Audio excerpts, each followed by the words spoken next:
Welcome to the Open Train of Thought podcast. I'm Sam Blue Sr. Thank you for joining us for real conversations, real perspectives with real people. This podcast is a place of open dialogue on the issues that impact our communities, culture, education, politics, and future. We believe that understanding begins with listening, even when those opinions are different. So sit back, get comfortable, and help me in welcoming tonight's guest, Lemoi Desina. He's a leader, mentor, published photographer, and creative director of Let's Get Social Raleigh. Lemoi is passionate about mentorship, personal growth, and believing that great leaders are developed through experience, discipline, and service to others. So please join me in welcoming Lemoi Desina to the Open Train of Thought podcast. How's it going, brother? Yo, I'm good, man. I'm good. Thank you for having me, brother. Thank you for having me. No, I appreciate. I know you have a lot of things going, and I do know that I said a few things, about you, but there's one key thing that I think is like a foundation of some of the things that have led you to a lot of things you're doing, and that's your photography. So could you like tell the viewers a little bit about yourself and also about your photography? Yeah. So my photography it's abbreviated for ASTP photography. And a lot of people are like, what are the alphabets for? And I'm like, well, it stands for a storyteller's promotions and photography. It actually started off as a promotions company. So a lot of the promo reels and the creative content that I produce, it started with that first for small businesses. And this was like the year of COVID, towards the end of the year of COVID. And then at the end of the year of COVID, it just kind of died off. So then that's when I picked up a camera and some stuff going on in my background. But then I picked up a camera and it became a storytellers promotions and photography after that. So it's been an amazing journey though, man. Met a lot of great people. It's opened a lot of doors for me. It's been amazing. It's been amazing. So yeah, just a little bit about my photography. Okay, so are you originally from the area, from North Carolina? No, I am from Florida to be exact. Fort Pierce, Florida to be exact. My hometown. My hometown is Fort Pierce, Florida, and I moved to North Carolina in 2005. I believe it might have been like in October, somewhere in 2005. So I've been here for a while. So I guess it's safe to say that I'm a North Carolinian at this point. You know what I mean? So yeah. Okay, okay. And I think near the end, I'm going to ask you a little bit about some of the things you have coming up, possibly. And I Mhm. also want, before we get into our questions, I just want to play our disclaimer real quick, just to make sure we cover it legally. Yep. This podcast is for informational and entertainment purposes only. Views expressed are those of the host and guest and do not represent any organizations. Discussions on politics, policies, and current events are based on opinions and available information, which may change. This podcast does not provide professional advice, so listeners should research and verify information independently. Host and guests are not liable for any decisions or outcomes based on the content. All right. So now we are about to dig deep. I try to keep it no more than an hour. Is my motto: be brief, my brother, be brief. The five B's. Be brief, But be brief. Yep. one of the things that when we had touch, had some contact about a week or two ago, and with me knowing you, I think it's been what 4 or 5 years. Yeah, it's been about a good 4 or 5 years now. Yeah. I believe it was right before COVID and stuff. And matter of fact, you're the Yeah. one who kind of like introduced me to seeing behind the scenes of podcasting when we did the Yeah. panel at Yeah. the lighthouse. We had the young Yeah. teenagers there, and then we Mm-hmm. did the affordable housing, and Mm-hmm. Affordable housing. Yeah. and I feel like you're kind of like me. We enjoy educating the community. They Yeah. may not like it or not, but we want the community to be educated. And Absolutely. yep. So what I'll do is I'll kick off the first question I wanted to ask you. And that's Okay. basically why so many black men expected to become leaders, providers, and protectors without first being taught how to lead. Mhm. It's a powerful and dynamic question. I know it's going to be. I'm going to hope that my answer is a dynamic response because we all have to grow up. We all have to Yeah. grow up, and a lot of what society promotes is independence. Be your own boss. It's boss talk. And it's what do you that conversation about what do you bring to the table? It's an Yeah. interesting conversation because a lot of us are still trying to find ourselves while we're also being adults at the same time. So we're putting ourselves in situations where we have to produce and show the whole side of self, right? We have to be able to also address the entire nature of man before we get to that place, which is something that I had to learn a while ago. So before we get to that place of, hey, let's go get a house together with my better half, but we're not married, which there's a lot of that going on, right? The girlfriend and boyfriend thing, my man, my man, my man. Like, there's a lot of things that we're involved with a half of a heart of what it means to be whole. So mental health is a big thing. I think that's always a great conversation to have. I also believe that like our relationship with God plays a major part in that because I feel like my reflection my reflection of how I see man, well, my perception of how I see man is a reflection of how I view God, right? So if I'm actively involved with something and I'm saying that I'm grown, but I also have trust issues. I also have financial illiteracy, you know what I mean, with things, areas of finance that I have to learn for myself.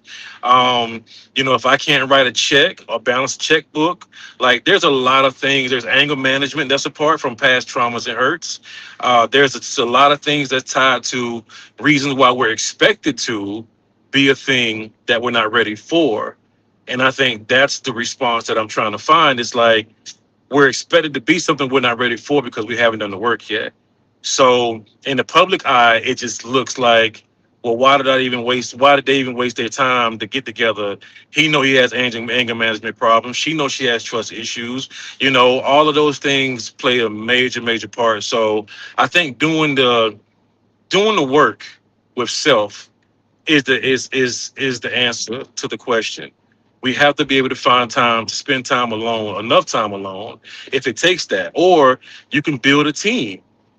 I say look for your creative teams. You know what I mean? Look for a team of creatives that are doing some great things because creatives are usually more like the innovative types that come up with great ideas, and that's completely 100% them without holding back. So I just believe that we're expected to do a thing that we're not ready for, and it's just not a good look, especially for the black community, because we're tied to so much drama, the fighting, the soap operas, the reality TV series Mm. where everybody's fighting and arguing and cussing. There's just a lot to it. So yeah, I mean, I would start with that to start the conversation. Okay. Well, I definitely agree with you. And one of the things that I think why so many black men are expected to become leaders, providers, without first being taught is because a lot of people are thinking about their granddaddy, especially women. They're thinking Mm-hmm. about, they looked up to their father, their grandfather, their great grandfather, their great Yep. uncles. And so they're expecting the child that they're raising. That's the reason why I don't call Mm-hmm. little boys young, babies. I don't call them Mm-hmm. grown or man because when they get that Right. mental, they think they're running things, and we're we're, we're Mm-hmm. yeah, we're trying to get them. We're not preparing them into the person that they need to be. Right. We're turning them into the person that makes us feel good. We don't like Mm-hmm. conflict. We don't, and that's more from what I hear from the sisters. They're gonna Mm-hmm. spoil the Mm-hmm. child, but the father's gonna pull the belt out. And I'm not Yep. talking about every father, Absolutely. but the traditional father is gonna be the Mm-hmm. discipline. And Yep. when after that young man gets that discipline, then he can go to mama for a hug, or Yep. consoling. So I Yep. think I definitely agree with you on those things, but with you saying that, what do you consider the primary contributor to the lack of leadership development among many young black men today? Mm. I think piggybacking off of what you just said, to add to that, with the father mother dynamic in a traditional household, I think when it comes to the masculine and feminine, right? I used to watch debates about what is masculinity. And it's an interesting conversation. It's an interesting debate, especially when you get other communities involved, that self-identify themselves as whatever they feel in the moment. And it's interesting, but my perception of the masculine and the feminine is that you can't have one without the other, right? So the father and mother dynamic actually brings that experience to the child. And if the child never sees the masculine and feminine working together, right, like yin and the yang, then the child will grow up, like you were saying, maybe too emotional or maybe too angry, right? So it works out one way or the other. So when we're talking about like growing into mentorships and what what are some of the root causes, I would start at the home as far as the root cause. I ran the streets. I did a lot of things when I was younger as well. And I did a lot because I felt like I didn't have my tribe. I was looking for my tribe. And I wasn't getting the attention at home that I needed or I was asking or yearning for. Mom was working two jobs. Father was a drug dealer, drug lord. Mom got into that. Like it was just a lot. Father ended up getting arrested, did a long 17-year bid, a bunch of arrests before that, come back on a different visa because we're Haitians, get deported. It's just a lot that came with that. So for me in my life, because mom had to work, when she transitioned, we didn't come up with the father dynamic or that fatherly love where father was like, yo, let me help you understand this.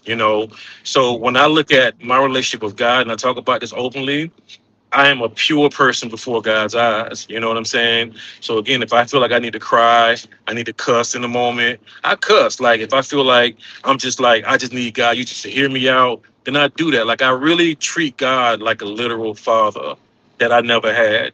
And I watch for the signs of grace, the love, the results that show up, my prayers being answered, people that I'm asking for in my prayers that show up. Like there's just so many different pieces to it that I feel is relevant to my relationship is the reason why I think having a relationship with God, a pure relationship, which we have to first be able to identify, having that with God, I think that would change a lot of the things that we deal with as, the black diaspora. So yeah. Okay. I think you hit it spot on. And definitely, if anybody in the comments, I see Hilda. Hilda is very big. She's very active in her community. Hey, hey. Here in Raleigh, Southeast Raleigh. Uh, she's definitely involved. And I think she wants to promote educating the community, certain things that sometimes we overlook. But I hold her as one of those community advocates that are Yeah. like honest and sincere. Yeah. But Yeah. well, what you said, so how do you think poverty, crime, failing schools, and community instability affect a young black man's ability to develop those leadership skills? Well, we're all product of our environments. And we can use that to our advantage if we could Yeah. acknowledge that, right? So, me again, learning at an early age that I was a product of my environment. So, what I ended up doing was I started following people that were doing things that were positive along the side of things that I was looking to get into, you know. But again, in high school, I would call myself a demon in high school. You know what I mean? Like in high school, I raised hell. I literally ended up getting kicked out of high school. You know what I mean? And there was just a lot. But I almost ended up getting into a fight with the assistant principal because of my Haitian flag, Haiti pride.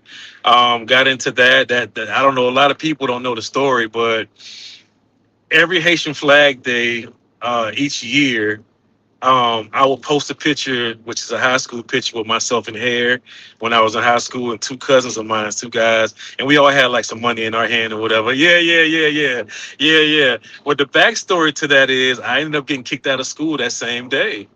You know, for almost fighting the assistant principal about that flag that I had in that picture. You know what I mean? So, and that was the influence that I was under because I was running in the gang at that time, and I was learning a lot about the culture. I was learning a lot about the gang life and gang culture, and there was just a lot that I was dealing with personally. And again, if you're not getting the attention at home, then what's the final result? We look at kids today that listens to the type of music that we may not listen to in our house, but they come home with different type of music and say, well, hey, you know what, Dad, let me play this song. You know what I mean? Play Rod Wave, right? I can't stand them, but they play Rod Wave, you know what I mean? And I'm like, Rod Wave, we don't listen to Rod Wave in here. We don't, but they're getting it from somewhere. So if parents aren't actively involved with their kids and their kids' lives through allowing them to get out into culture and experience different experiences, then what tends to happen is that kids tend to educate each other without a balanced mind, which would be the parent, to intercede to be like, okay, well, let me hear you out because I can tell how you feel based off what you're listening to, how you're eating, if your eating habits has changed, what you're dressing, you know what I mean? How you're dressing, how you're speaking in the moment. Like I can tell where you are if I'm an active parent. So if I'm not being mindful of what my child is as a parent, going back to the root cause being the household, then I lose my child to allowing other kids to teach my child about culture instead of me stepping in and helping my cut. You say Rod Wave is no. You know what's funny? I have a niece that love Rod Wave. We debate about this all the time. I say Rod Wave is the kind of artist that he instinctively uses trigger words that black folks respond to, like the word pain. And we were going to the beach recently, and I was like, play your top five Rod Wave songs. And I guarantee he said the word pain at least 5 times in each song. You know what I mean? And that's just a way to actively trigger an emotion to get the person's attention. And that's how he's making his money and kind of, I'm like, without the word pain, Rod Wave isn't hitting on squad. So I'm sorry, but we debate about Rod Wave all the time. I'm sorry. But but again, we have to again, this is why parents have to be actively street runner, right, right, right. So but this is why parents have to be actively involved in these kids' lives. And again, if we're not, then we can't have conversations about culture dealing with what's really going on in real time. So yeah, I would say all of those things play a major part in how these kids are impacted because it's the community. What was it? Can you put the question up again? Put it up there again. But yeah, how do poverty, crime, failing school, community, instability affect young black? Yeah, all of it is culture. All of it is community. But the root cause to the cure of it is the household. I'm still going back to the household. So again, responsibility as a parent is bigger than what society has turned it into. You think about before the 80s and the crack epidemic and all of that, households in the black community were thriving. We were doing well because the father was in the home, you know, and the father was able to step in. And if they had to pull the belt out and 39 lashes, you know what I'm saying? Then you get 39 lashes. And if it was necessary, it was necessary. But now it's just different. It's different. Yeah. Slave for Bible study.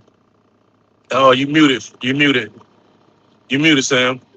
Oh, yeah. Hilda was stepping out. She always supports, so she always stops in the podcast. But what you Thank you, were Hilda. saying, Hmm. yeah, what you were saying about some of those things that affect, the community instability. Um, to me, there are no more black communities. There are only Mm, black neighborhoods. Nothing, mm, nothing. mm. The neighborhood is geographical. It's just within a Right. block. The It's just a communities right, is the village. That's when right.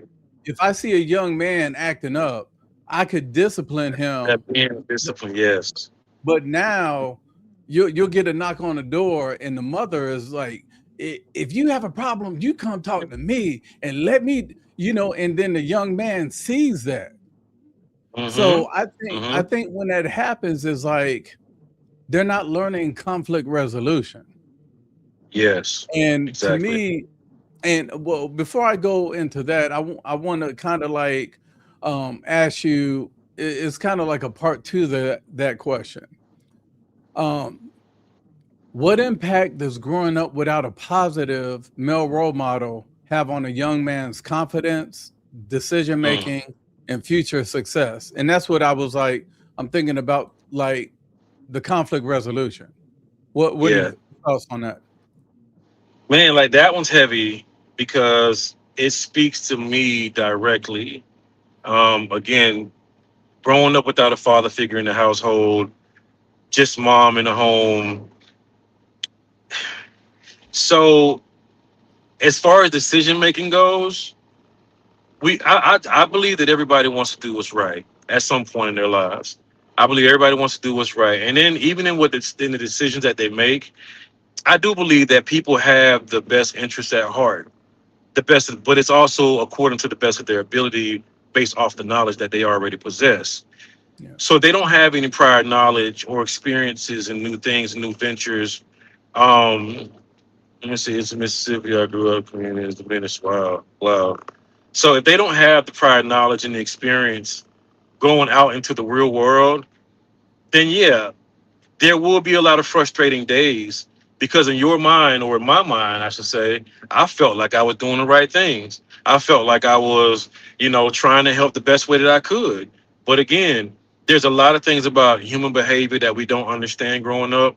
There's a lot of things about, again, like just the real world that we're not prepared for because we didn't have those prior experiences. So bring the question up one more time for me, because there's a point in that you brought up about male confidence and decision making. That's what it was, and future success. So I want to give this example, and this is what I was thinking when I thought about when you said it the first time. Um, I went through a lot. I went through a lot of lonely times and lonely days, long days too. I went through a lot trying to figure things out. And in my world, something that I don't talk about a lot, but I'm not like proud of it. But I've been married 3 times, right? And I'm 42 years old now.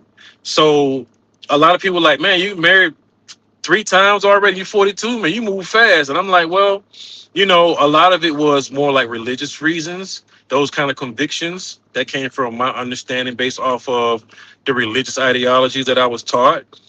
So it's kind of like, well, if I'm going to be with this person, I know the kind of heart that I have, then why not just go ahead and just make that step and then be at peace with God or whatever, whatever.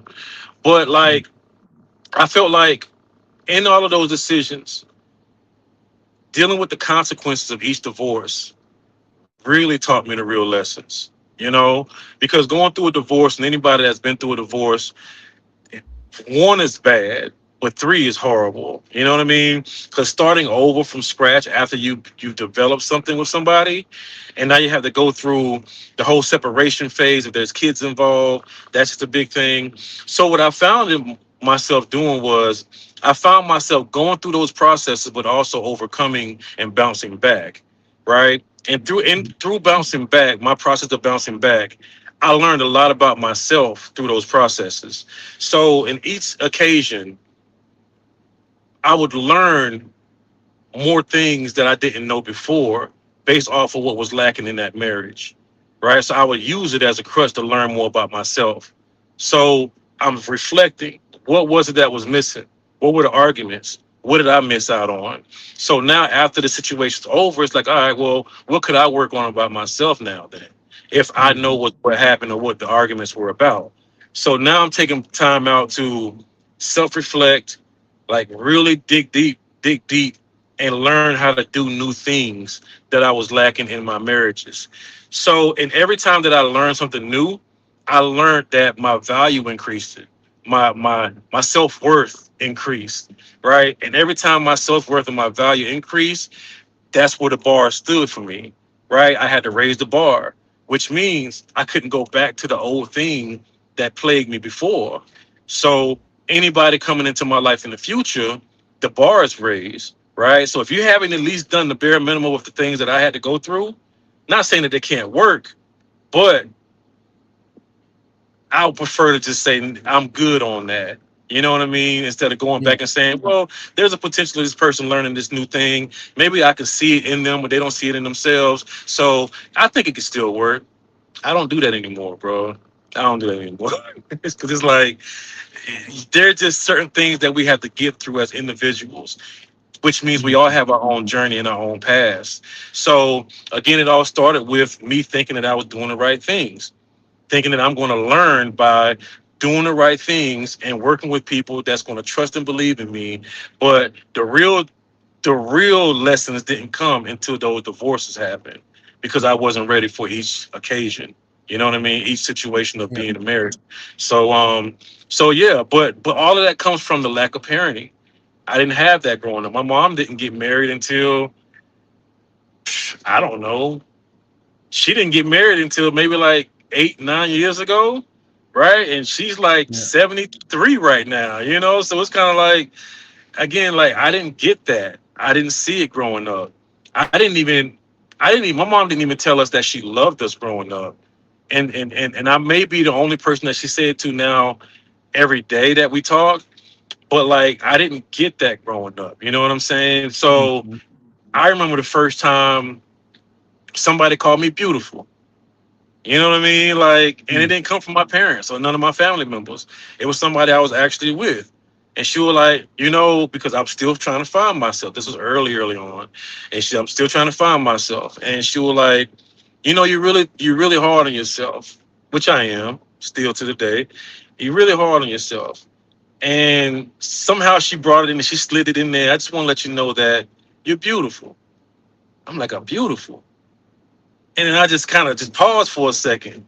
You got that one teardrop that just kind of fall from there. I had that one teardrop because I've never been called beautiful before. You know what I'm saying? Yeah. So it messed me up because even at that time, my mom wasn't even saying that I love you. And again, going back to the root cause, which is the household, your upbringing, parenting takes a lot more accountability than I would say that we've just kind of become really lazy on the accountability that comes with parenting today versus how it was back in the day. So I want to leave it right there, but that was a lot. That was a lot. But yeah, Yeah, I look at like a situation that recently happened was the Carmelo Anthony, all that yeah, stuff that happened. And hmm, that was one reason I mentioned earlier, teaching strong men are supposed to teach these young brothers yep. conflict resolution. Conflict resolution. Yep. And I remember when I was little, I was trying to fight this dude. Wasn't really trying to fight him. I think I was like in third or fourth grade, and I was fussing, cussing. I was trying to emulate the adults. And Mm-mm-mm. one thing that he said was, "You cross this line. You touch me one time, I'm gonna put you in the grave." That's literally what he said. His name was Tony, Mm-hmm. and me and him grew up to be really, really good friends, Mm-hmm. and with his family. And then when I met his family, they showed me like his father became my father. Like Yeah. they were role models to what I need to do right, how I need to do. Yeah. And he taught Tony conflict resolution. Mm-hmm. Because at the Mm-hmm. end of the day, if we did get into a fight, his father would like, did who hit first? Yeah. So that's his, but that was the conflict. He gave me the choice. And because he was Yeah. about twice my size, I was like, I thought twice. I'm like, I don't really know him like that. So Right. I don't know him, and I sure don't want to get embarrassed. So Right. I think when I look at that the story, a lot of people are upset with the trial, and they're talking about, oh, this and that. Some people are trying to talk about race and everything. The thing that I tell people is Mm, you have to, there was zero conflict resolution, like zero. mm-hmm. Cindy's right. Well said. Parents blame systems, but there's Powerful. not a lot of co-parenting taking place, Mm, even when the parents mm, aren't together, lacking mm. majority and accountability. And Accountability. that's my Yeah. thing. There's no Powerful. accountability. Mm-hmm. Um, we used to be held accountable. I Mm-hmm. remember one time my son did something, and it was like this big crazy party, and we didn't know about it, but then we get a call, so we roll over there, and me and him, we like get into it, like really get into it. And I was basically like, I told my wife, I said, look, if it's 4 weeks we don't talk, or 4 years, I'm fine with that, but I need him to be accountable for his actions. Yeah. Like, Yeah. they talk about, Jesus forgave, but you have to acknowledge what you did. Mm-hmm. What you did. So, Yeah. yeah, so I was talking to a parent once. He's like, how little Sam doing? And I was like, yeah, we still ain't talking. He's like, you need to reach out. He's like, Mm-hmm. you're the adult. You need to reach out Yeah. because he needs you now more than ever. Whenever. So Yeah. I got home and I sent that message, and he was like, thank you. I really needed to hear that. You don't understand. So it didn't heal everything immediately, but that's one of the things where I had to practice what I preached to him. So that was one of, even though I wasn't a child anymore, a young man, it's still teaching me lessons. We're still learning. Yeah. Like you talked about your age, but there's going to be times where when Mm-hmm. you get in your 50s, your 60s, you still learning lessons. You're still Yeah. learning how to Yeah. evolve in this new era. And because Yeah. we talked about the new era, I want to ask you, can social media influencers replace real life mentors, or is there no substitute for personal guidance and accountability? Well, social media has taken place of real life mentors. And there's a thing about movie science. It's called parasocial relationships. And what it is that it becomes an all inclusive community, right? Is what it all boils down to. So influencers, their job is to portray this caricature, a flawed version of themselves, in order to shed this kind of pretend light to get the followers and to get people to like them and love them and want to follow them and be like them and everything. But in real life, they're nothing like what we see online. You know what I Yeah. mean? It's like watching the old drama. Young and the Restless, right? Back in the day, to kind of tell our age a little bit. Young and the Restless, when somebody was the bad guy in the series, and everybody hates the bad guy. You know what I mean? It's a caricature. It's just a role that they're playing. So Yeah. social media is the biggest facade that we've encountered, the biggest issue in the community from a third party or outside source. And the problem with that is, again, everybody wanting to chase the bag. Society is promoting to go chase that bag. You got to get your own. We want to promote independence. We want you to, you know what I'm saying, show off Yeah. your lifestyle, get in the Lamborghini. You in these high end restaurants and everywhere else. It's about a lifestyle now. And we're all influenced by somebody, those that's pursuing that, perception. So Mhm. I would say social media has already taken over, and the issue again, man, we have to step in as the parents. Like, I'm really, really big on the parent talk. I'm really big on trying to understand, because like your question say, is there no substitute for parental personal guidance and accountability? I'd say no. Mhm. In today's generation, and even like what you said, there's also people in their 50s that's still trying to figure it out. You know, and that's another thing that I personally look at as one of the biggest things that we had to do better about. You know, I hate to go into Mhm. communities and circles and you know, we have the elders that are still waiting on direction instead of leading like they should.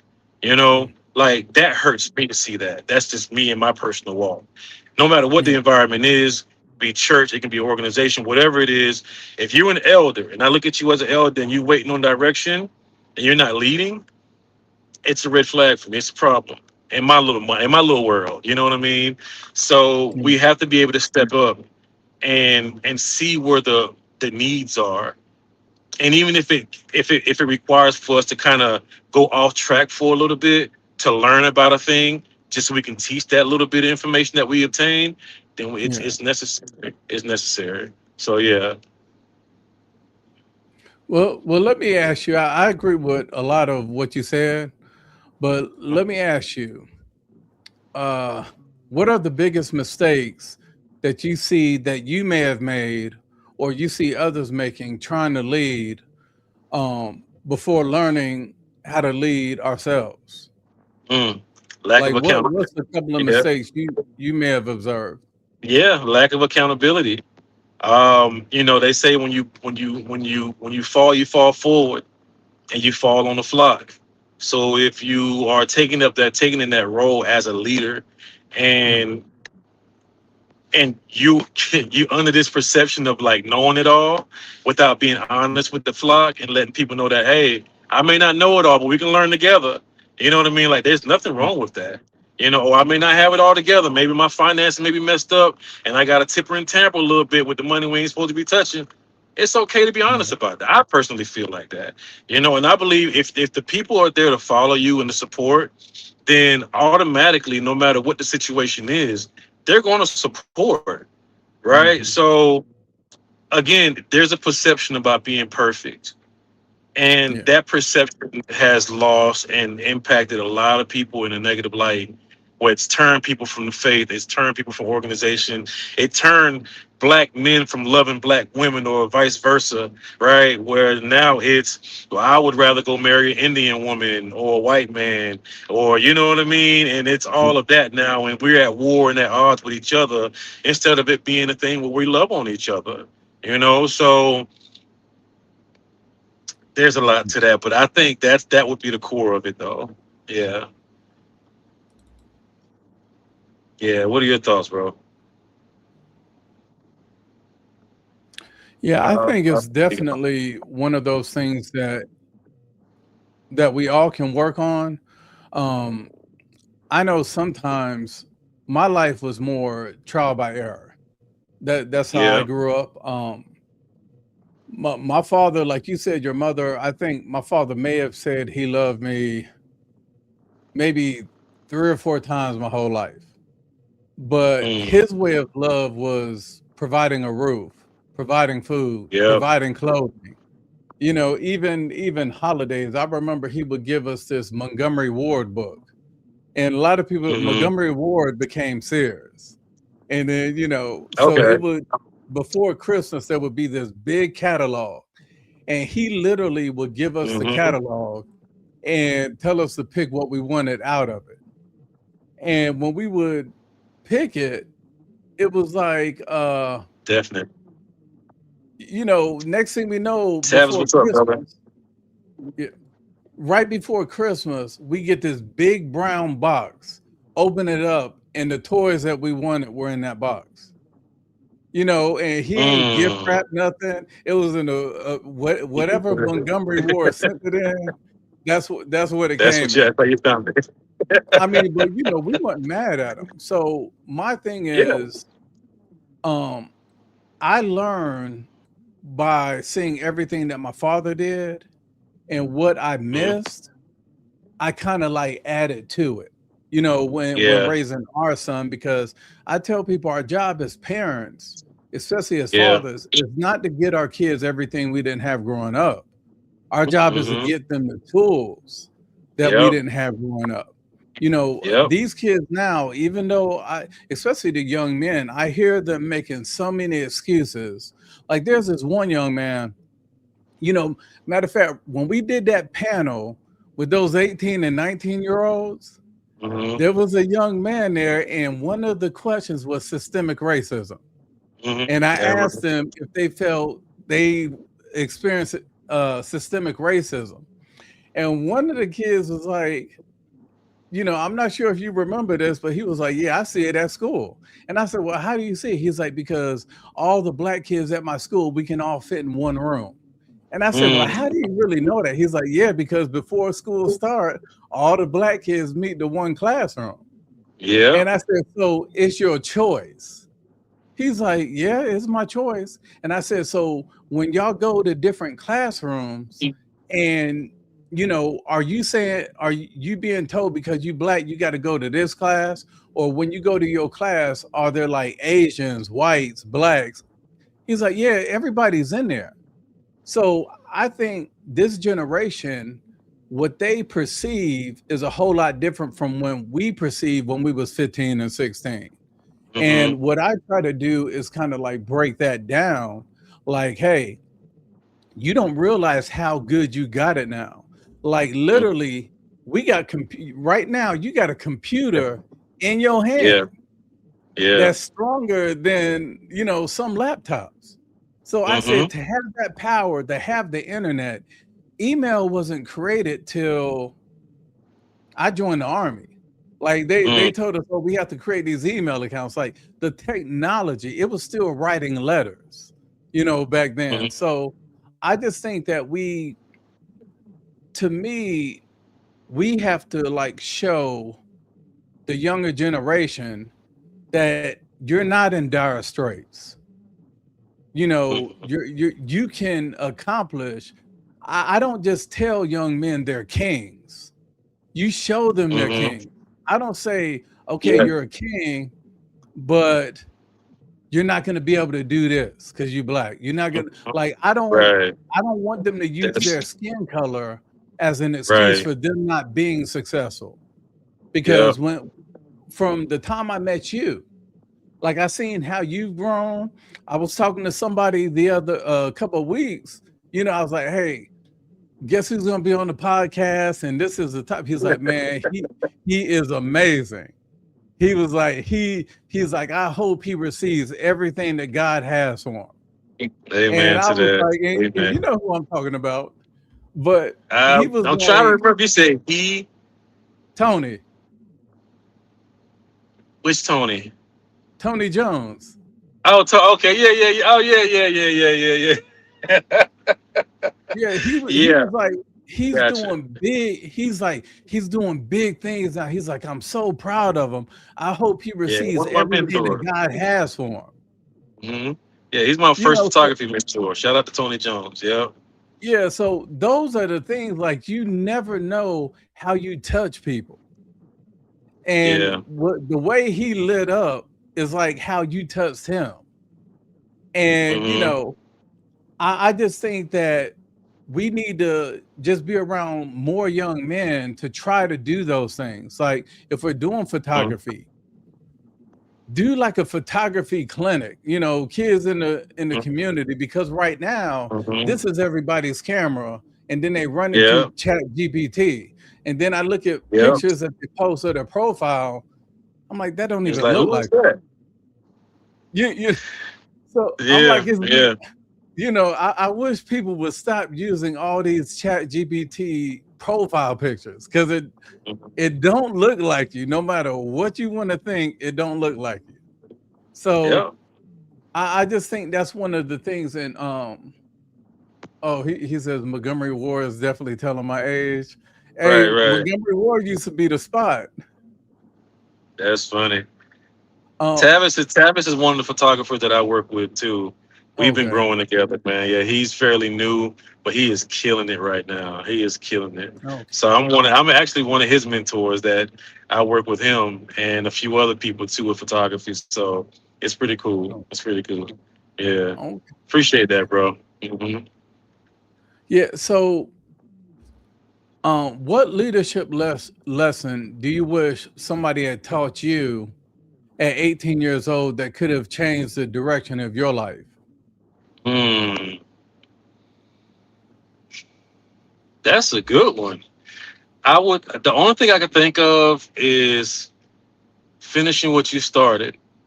You know, it's like playing a professional game of chess, touch and move. If you touch it, you got to move it. And I learned how to play chess pretty early too. And it was like if you touch it, you got to move it. So if you touch it, now you have to mentally wrap your mind around your next step. Like they say, make your next move your best move. Like you have to put yourself in position to wrap yourself around that idea or whatever the next thing is. I didn't have that growing up either. I didn't know to finish everything I started. You've seen my journey. I was all over the place at one point. And I remember a conversation me and you had years ago. You were like, bro, you got to pick like three things. Like you got to, because Well, I was hold like, on. I said, beep, beep, I said, beep, we, beep, beep. I said, we only have 100%. Yeah, If if you do one thing, you can put 100% towards that one thing. If you're doing yeah. two things, it's 50-50. It's And 50-50. I Yeah, tell people that that's why, like when I would work with kids and stuff, and they would say, "Oh, Mister, I'm gonna give 150%." I say, "I don't need 150. Just give me 100." yeah. Just give I me a said, hundred. "All Yeah, you got is 100 to give, and give me all of that 100." yeah, And I said, "You'll be successful." And I yeah. just think that, like, I've seen how you've grown, and I'm real critical, but I know that your ears are always open. Like you are willing to, like, you're like a sponge, like to take stuff in. Mhm. And that's one thing that I appreciate about you. Like, you may not like what people say, but I'm sure you would rather them tell you their Mhm. honest opinion versus just Yeah, trying to, like, fluff your feathers. And yeah, yeah. I think, like, just like I know, your photography is has grown drastically, but I also Mhm. know that it's people been in it twice, three times as long as you have, and they still can't find their niche. They're still trying to get to where you are now. And there are some people you may look at and be like, "Hey, man, I'm trying to be like you."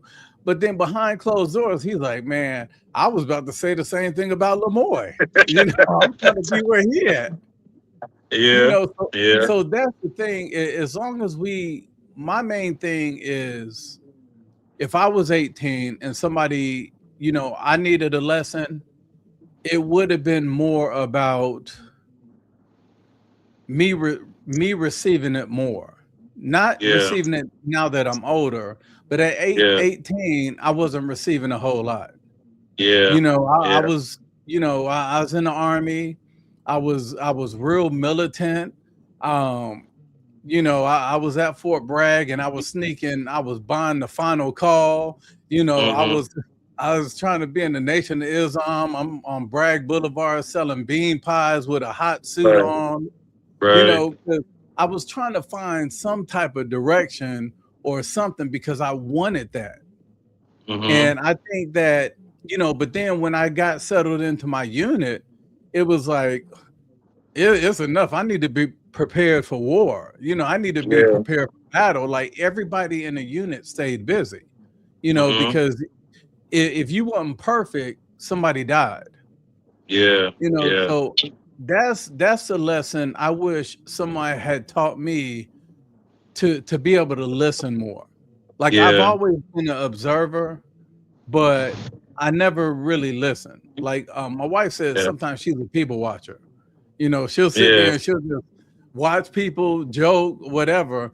Me, I would observe, but I would, like, just analyze, and sometimes too Yeah. much. Yeah. So I want to add to that too, and this might come off a bit personal, but I think there was a big lesson in this what I'm about to share because I don't think I introduced you as one of my mentors when we first started the conversation. But just for the world to know, like Sam Blue has been one of my mentors for some years now, and I learned a lot. I've learned a lot walking with Sam and talking to Sam, and we've always had a pretty solid bond and connection. You know what I'm saying? And I know it was at a point where we ended up getting distant a little bit, and there's good to this. So I'm gonna bring it up for the good that came out of it, because I felt like there was a time when me and Sam had a little run in, and I think because we're family, and I feel like as family, those run-ins are actually healthy. You know, if we're not taking it in a toxic manner and looking to slander nobody's name, like I never did that, because I'm one to listen and always at least consider what's being said. I may not agree with everything, but there was a Yeah. lot of truth that was said in the moment when we had a little heated conversation, and and I ended up getting missing for a little bit. But what the good side that happened to about all of it was I found myself through it. You know what I mean? And even though, again, a lot of what was said, I was like, nah, I don't agree with that. But you know what? He might have a point with this right here. Nah, I don't agree with that over there. Yeah, okay, I can see this part over here. You know what I mean? So I was able to take that information and really analyze it and use it to my benefits and so I can become a better person. So I'm never above reproach. I'm always open for the constructive Mhm. criticism and everything. And when it happened, it took me back to a place that I was in from the divorce of my last marriage. It took me back to that place because I really dug deep after that happened. And when our situation happened, I was like, you know what? It's time to really start digging deep again because I got comfortable. I ended up getting comfortable. You know, start was doing trucking, things was getting good at one point, you know, and then start get comfortable again, and then things fall apart, and then get comfortable again, things fall apart. It happens, but I've learned a lot since that situation happened. And I've developed a lot and I've used it as fuel in a positive way. Like I said in my post, I learned how to transmutate that negative energy into something positive. When I was Mhm. able to self reflect through all that was said, whether right, wrong, or indifferent, I was still able to take the information and self reflect to see where am I in this moment right now and what do I need to Mhm. work on, you know what I mean, to get to where I need to be. And that was a major thing. And I'll be honest, I finally let it go like last, I don't know, maybe sometime last year is when I finally let it go. You know what I mean? But I used it for a minute. I held on to those words, but not to be mad or upset with you, but to do the self-reflecting and do the work that was necessary. That was the truth of what I picked out of what was said. You know what I mean? So it was good. It was good. Put it that way. It was a good thing. It Look, needed to every happen. I tell people everything that comes from me, and my wife get on me sometimes. She's like, "You need to learn how to like sugarcoat or like." And I said, "Babe, that's not me." Like, I I said, if I'm up front, like like that's my way of showing love. If Mhm. I don't say anything, or if the way I look at it, because It that's makes how sense. my father raised us. Exactly. So he just came out and told us, "This is it. You jacked up. Your hair is tore up. Go back in the house and brush your teeth. I see pepper on your teeth. From eating pepper fries or whatever." And the thing is like everything I say, if I give somebody, like if I open my mouth to somebody, I know it's hard to take, but that means I love you. Like, I'm not gonna like just, oh man, just shut the age up. Like I truly care.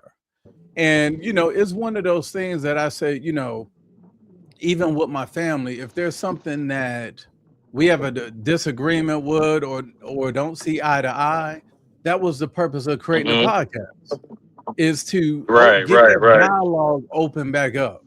Like in the barbershop and all these places, because right now people are like, if you don't think like I think, I don't want to be around you.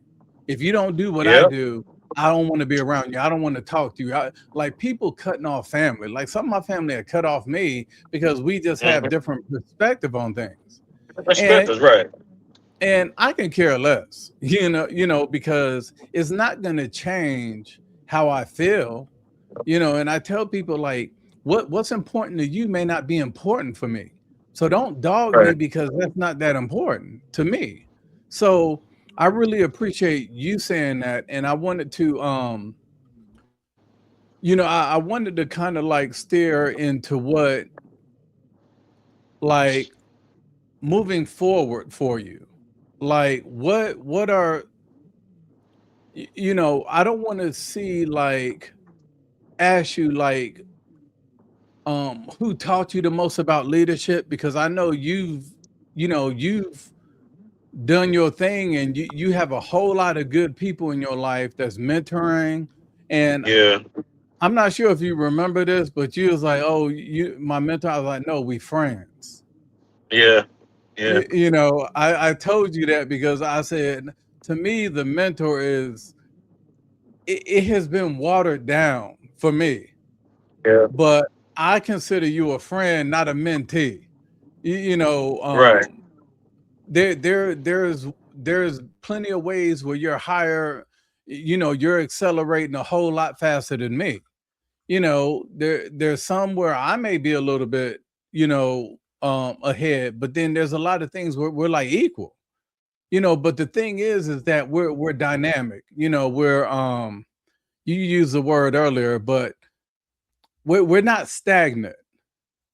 And that's my thing. When you talked earlier about being comfortable, I want the young black men that's growing up, or any that hears this, to that, do not become stagnant, do not become comfortable. Because once you do those things, that's when it smacks you in the mouth.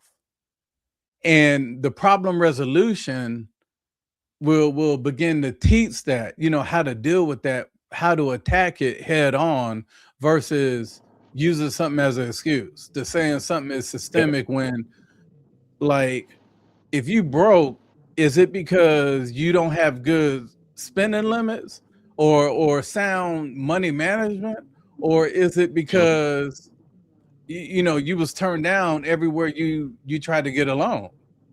Mhm. Both could be true at the same time, but I don't want Yeah. you getting turned down for a loan to be your excuse for not being successful. Like, if they turn you Mhm. down, you find a way to get it somewhere else. So I Mhm. think Mhm. that's, you know, um, so Yeah. let me ask you, now that we're in the age, I'm a lot older than you, but at what age should Yeah. leadership training begin for young black boys, and who bears the greatest responsibility for teaching it? Parents, schools, churches, mentors, or the community? Mm. Mm. I think going back to what we said initially, the community is the village, which encompasses all of those things: the teachers, the parents, the schools, the churches, the mentors, the men in the community, the mothers in the community. It takes a village. That phrase still holds true today. It takes a village to raise a child, and I still hold true to that. So yeah, shout out to everybody, all the men's groups that are out there working with young men. Shout out to the women's groups that are out there working with young women, whether it's through the schools or whether it's through religion, no matter where it's coming from. I commend everybody that's doing it. You know what I mean? Like, it's necessary. And but I definitely think, again, if parents never, I'm going to go back and give you a smaller lesson plan that I got into about Nietzsche, right? And Nietzsche had a gripe with Christianity because he felt like the Christian stories were for Christians, by Christians, and about, I mean, for the oppressed, about the oppressed, and by the oppressed, right? In other words, and then, but he was really big on, like, the Roman, like, the gods. You know what I'm saying? Like, freaking Zeus and all of that stuff, right? He was really heavy on that, right? Mythology, Greek Mhm. mythology. And he would be like, well, the Romans were really big on the Greek mythology, where the Romans would say, our stories are about the conqueror, right? It's about the conquerors, for the conquerors, and it's by the conquerors. So he had this breakdown about Christians being egalitarianists. And an egalitarianist would be somebody that would say, well, if I had it to give, I would give it to you. You know what I'm saying? Or, like the Democrats versus Republicans. Some people have that conversation. The difference between the views, not to try to get political, but there's also two different views about that. Where in today's time, Nietzsche, according to the research and the presenter, would consider a Democrat an egalitarianist, where they would be looking for the help instead of becoming the help to help others. You see what I'm saying? So they're looking for the systems to to to to fix the problem that comes from the government or from outside sources instead of becoming that for themselves. Meanwhile, the other side is like, well, nah, we're going to become the system so that we can help ourselves and help people around us. You see what I'm saying? So there's a thing about that where the presenter explained, the guy named is Jonathan B.I. I guess he's from the Asian descent, and amazing historian. So he was saying that as an egalitarianist, the way that it works in today's time is that we would say, oh, woe is me, right? Why can't I advance? And we look at all the problems instead of becoming the solution. The white man is holding us down. You know what I'm saying? Oh, it's systematic, it's oppression, it's racism, it's this and it's that. Instead of looking at the powers that we could actually hold for ourselves to become the solution, we're looking at all the problems and fixating our minds on all of that. So now what happens is, if I'm a father of three kids, my better half is also here with three kids. But in our household, all we're doing is looking at the problems and never becoming the solution. Then guess what? These kids evolve into the same traits. So they pick up the same kind of traits, and they will look at all the problems in their lives instead of becoming the solution. So I say all that to say, like, going back to the question, post the question for me again. Going back to the question, when it comes to, I want to try to stay close to the question when I'm responding to it. You got it up here. Is it what age of leadership? Yeah, black boys who bears greater responsibility, teach parents, schools. So when it comes to our experience in the black diaspora, we all understand, again, after the crack epidemic, food stamps, welfare, all of that stuff came about. It was incentivized to get the black man out of the household. We all understand that. So now, if we can take that information and realize the downfalls and even look at statistics to see how things were before then, to see how things are now, I think we'll get a broader scope on what's really going on. Now it becomes the things of knowing.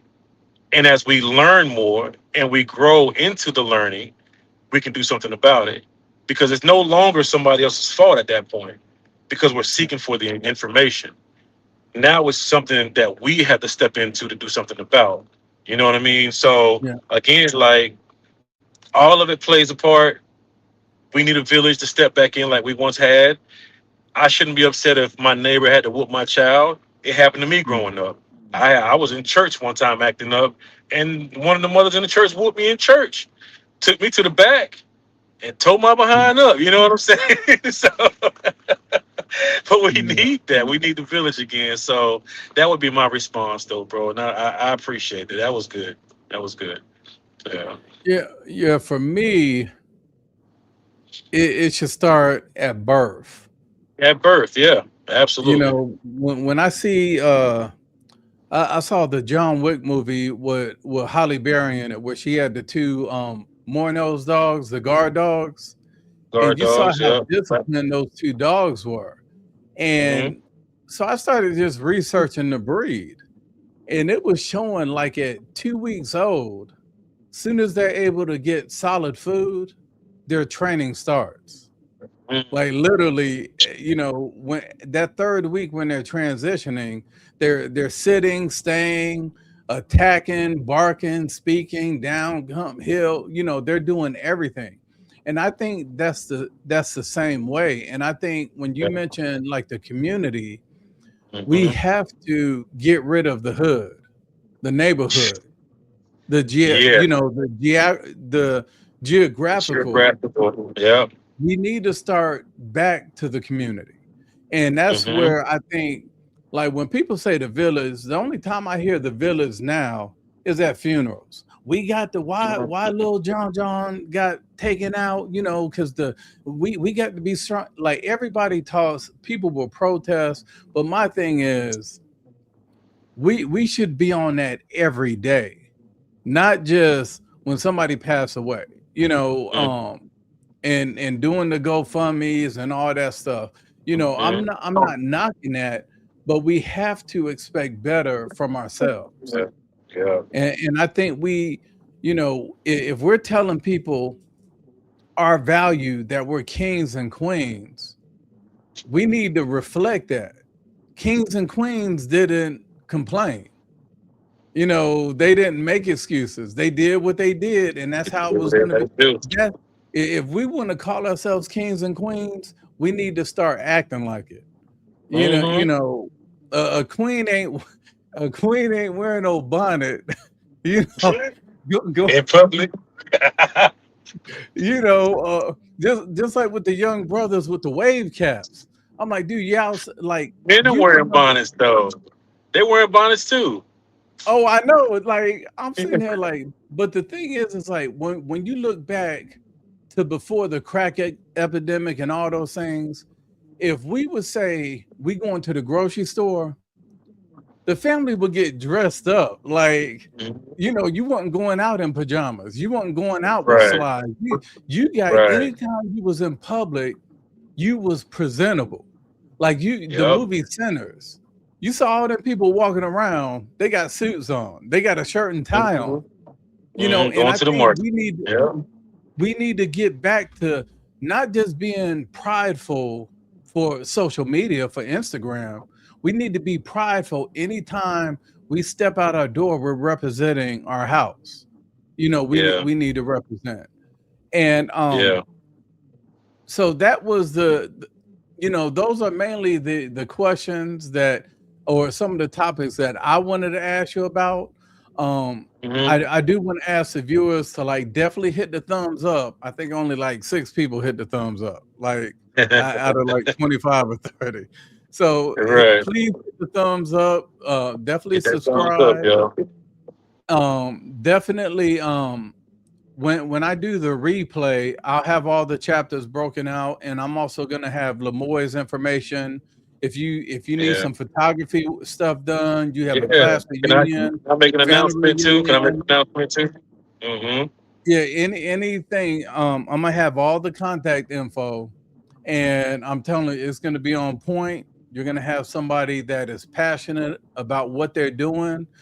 When he's finished, you're not gonna feel like you've been hustled. Mm-hmm. And that's what you want. You want somebody that cares for you. Are That's there any right. thoughts you want to leave the viewers?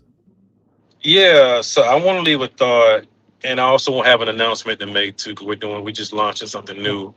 Um, but my final thoughts though would be, let's get back to the root cause. I'm really big on the root cause for everything. Let's get back to the root cause. Let's get back to the main thing being the main thing. Let's get back to the black diaspora using the word village, and that's becoming a normal phrase and a normal word that's like we're just happily expressing with each other on a day-to-day basis. Let's Mm, get back to when we were family, everybody. When it wasn't a thing about being enemies next door. Or I can't stand my neighbor. Like, let's get back to them good times with the community, man, so we can grow again like we once was. Like, I'm really big about that, man. I just, when it comes to people, especially our people, yeah, I just feel like we have a lot of room to do better. We have a lot of room to do better, and if we got to sacrifice and take time out, pick up a trade, you know, go get a trade, treat it like school if you don't want to take the school route. You know what I mean? You should have options to choose what path you want to take. But whatever it's going to be, make sure it counts, though. You know what I mean? Make sure it yeah, counts and use it for what it's worth so you can get to the next thing and become that full time entrepreneur. Or if you just want to, look at safety and security and doing a corporate job all your life. That's cool too. Pick one Oh, though. We got to definitely. pick. Yeah, you got to pick one. So I just want to lead the people with that. A quick announcement though is that we are officially launching a studio space downtown Raleigh, and it is called uh, Omni Agency Network, and we chose that. Is the members of it is myself as the lead. I also have Ryan Smith, which also goes by Rain's World Photography. We are now business partners officially, and also our assistant, our accountant. There, she does all of our admin stuff. Sharita Freeman, Sammy No Free. Yeah. So, she's our admin that's doing all of our back end stuff, and so we're an agency now. And today is the first day that we actually locked in on the agreement. We'll be there for the next 6 months. It is the formerly known studio. What is it called? The Marquee Studios downtown Raleigh. So Okay. this is more of a sublease agreement, and we're taking it over pretty much, working out most of the calendar dates and everything. So if you guys need, or if you're a brand, if you're a local business, you need some awareness and more for like a fresh content, headshots, or whatever it is where you need, we got it. Like Rain is a videography expert and photographer. I'm also a photographer. I do some video work myself. Um, we want to make sure that we're impacting the community in the right way, in the right light. Like Sam said, you're not going to leave feeling hustle. It's just about bringing people together, Yeah. community, the village. We want to capitalize on that concept and bring our people back together again. You know what I mean? So, but 100. stay tuned for that. Again, we are called the Omni Agency Network. It's still fresh, so we're still putting it all together. But we have our logo, everything. We have our team put together, our graphics person. We have everything, man. It's phenomenal. I'm excited about it, bro. So Yeah, yeah, I'm gonna have everything posted. All your contact info. I definitely want to make sure people get out there and support. And yeah. I wouldn't recommend something that I wouldn't use. Okay. So I'm definitely gonna put it on there and share in my groups, because I know it's summertime. People been working out, Yeah, trying to get ready yeah, for the summer, and yeah, ain't nothing like getting some photos. That's not AI, yeah. but Right, exactly. and I also just want to Exactly. let everybody know about next week's episode. We have we're gonna have a whole lot of dialogue with Dr. Yakara Mungo. She's outside of Charlotte. She has a private school, but we're going to be covering the topics of the dilution of the black vote, some of the birth tourism that's contributing to the dilution of the black vote, and private versus public schools. That's So powerful. we're going to have a real good conversation. She's a educator. She's in the public school system now. She started a private school, so I'm looking forward to make sure. I hope people tune in for that just to get educated. Thank Um, you. uh, I think Cindy just said it right. Recreate the village one relationship at a time. Right. Thank you, Cindy. So Yeah. I'm looking forward to seeing it. Tavis, Thanks, Ted. I'm glad you came to support Yeah. support your boy. Because I know Appreciate it, he brother. is always mutual with him. So hmm So I just want to thank everybody for tuning in tonight. And please remember to like, thumbs up, subscribe, and just hit the bell so you'll get notifications on the next episode. Y'all have a good night and appreciate it again, Lemoi. Absolutely. Anytime, brother. All right. All right.